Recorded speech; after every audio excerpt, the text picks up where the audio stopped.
आंकड़े भी खत्म हो गए हैं। क्या खत्म हो गए? शेर भी खत्म हो गए, सारे आंकड़े भी खत्म हो गए हैं। तो मैं यहाँ पर बात सिर्फ दिल्ली की जनता आज जो आम आदमी महसूस कर रहा है, मुझे लगता है कि मैं उतनी ही बात यहाँ कहूँ, और क्योंकि बातें आंकड़ों में जाऊँगी तो रिपीट होंगी। अध्यक्ष जी, इस बजट को दो लोग बहुत निगाहें लगा करके पूरी उम्मीद से देख रहे थे, एक विपक्ष और एक दिल्ली की जनता। एक की तो उम्मीदों पे पानी फिर गया सामने वालों की, और दिल्ली की जनता की उम्मीदों का जो पौधा है उसको भरपूर पानी मिला। उसको लग रहा है कि अब हरा भरा वृक्ष उसकी उम्मीदों का आगे बढ़ेगा। अध्यक्ष जी, बजट आईना होता है किसी भी सरकार की कार्यशैली का, मिरर इमेज होता है, एक ऐसा रिफ्लेक्शन होता है जिसमें समझ आती है कि उस सरकार की आइडियोलॉजी क्या है, उसका विजन क्या होगा और उसकी कार्यशैली क्या होगी।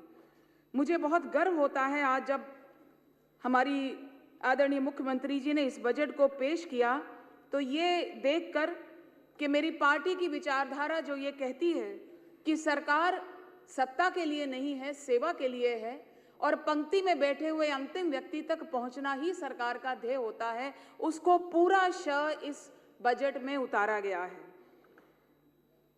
अध्यक्ष जी, हमारे प्रधानमंत्री मोदी जी के उस विजन को, उस सपने को प्रस्तुत करता है ये बजट, जो विकसित भारत में एक विकसित दिल्ली का विजन लेकर के, सपना लेकर के वो चले हैं।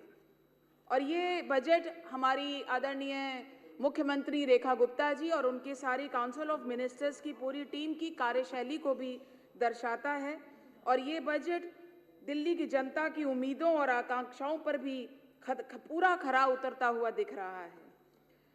अध्यक्ष जी, एक संपूर्ण, इट्स अ कंप्लीट बजट, समग्र, समावेशी, जिसमें सभी वर्गों का और सभी मुद्दों का ध्यान रखा गया है। अगर मैं पूरे इसको एक एक इसका पॉइंट भी देखूं तो मुझे नहीं लगा कहीं एक भी कोई भी ऐसा वर्ग अछूता रहा हो इस बजट में जिसको ध्यान लेकर के ये बजट न बनाया गया हो। चाहे वो महिलाओं का मुद्दा हो, चाहे वो बुजुर्गों का मुद्दा हो।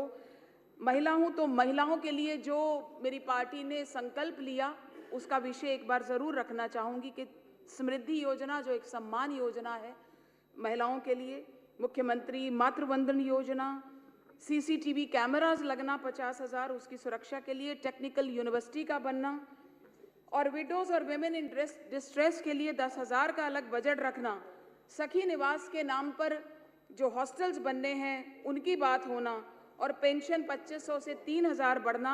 और मैं ये समझती हूँ कि इतना वो बुजुर्ग जो अपनी छोटी छोटी खुशियों को पूरा करने के लिए एसोसिएशंस बनाते हैं, अपने छोटे छोटे पैसे इकट्ठे करते हैं और सरकार से कुछ उम्मीद करते हैं, जो पिछले 4 वर्षों से उनकी उन सारी उम्मीदों पर पानी फिरा हुआ था, वो बेचारे अपने छोटे छोटे प्रोग्राम्स भी नहीं कर पाते थे, उन तक का भी ध्यान इस बजट में रखा गया है। मैं समझती हूँ हमारी मुख्यमंत्री और उनकी पूरी टीम अभिनंदन की पात्र हैं, साधुवाद की पात्र हैं।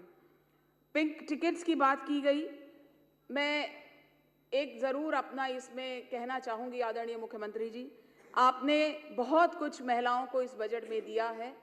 जब बसों को हम बढ़ाने की बात कर रहे हैं तो मैं समझती हूँ कि अगर महिला बस अलग से आरक्षित कुछ महिला बसें चला दी जाएं तो और सुविधा महिलाओं को रहेगी। आपने हेल्थ के क्षेत्र में, एजुकेशन के क्षेत्र में, हर क्षेत्र को बहुत बजट दिया है, जिसमें आने वाले समय में मुझे लगता है कि कोई कमी नहीं होने वाली हम सबको अपने अपने क्षेत्रों में काम कराने के लिए।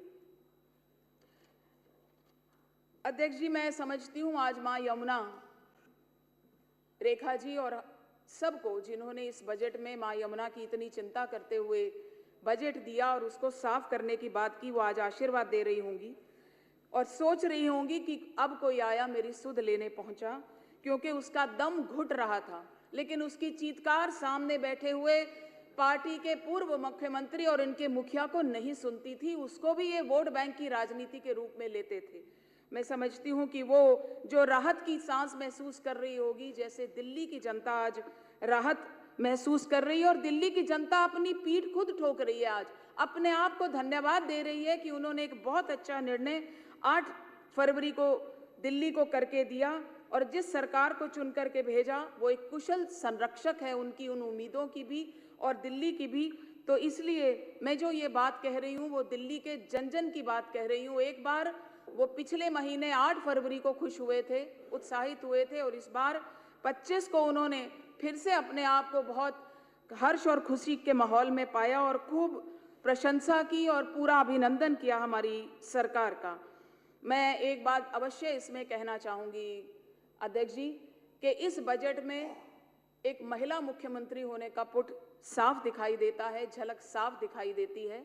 जैसे एक सुगढ़ गृहिणी अपने परिवार की जितनी आय है उसमें कैसे उसको हर सदस्य का ध्यान रखते हुए उसको बांटना है, साथ में परिवार में वृद्धि भी हो, कैपिटल की गेन भी हो, एसेट्स का, वो सब भी ध्यान रखते हुए जैसे एक महिला चिंता करती है एक परिवार की, उसी तरह से इन्होंने ये की है। और मैं ये समझती हूँ कि हमारे प्रधानमंत्री मोदी जी का जो विमेन लेड डेवलपमेंट का एक मिशन है अब जो इस देश को वो दे रहे हैं कि इस विकसित भारत में महिलाओं की उस विकास में एक मुख्य भूमिका रहने वाली है, उसका एक जीता जाता उदाहरण ये बजट हमारी मुख्यमंत्री जी ने पेश किया है। तो इसके लिए मैं सबकी तरफ से दिल्ली की मेरे क्षेत्र की जनता की तरफ से धन्यवाद करती हूँ। और मैं समझती हूँ कि रेवेन्यू जनरेशन में अगर नॉन टैक्स रेवेन्यू सोर्सेज को और ध्यान किया जाए तो और हमें उस पर फ़ायदा हो सकता है। बस अंत में यही कहूँगी कि काम करो ऐसा कि पहचान बन जाए, हर कदम ऐसा चलो कि निशान बन जाए। ये बजट केवल निशान नहीं, एक पूरी छाप छोड़ रहा है दिल्ली के आने वाले भविष्य के ऊपर। आपने मुझे बोलने का अवसर दिया, आपका बहुत बहुत धन्यवाद। श्री प्रेम चौहान जी।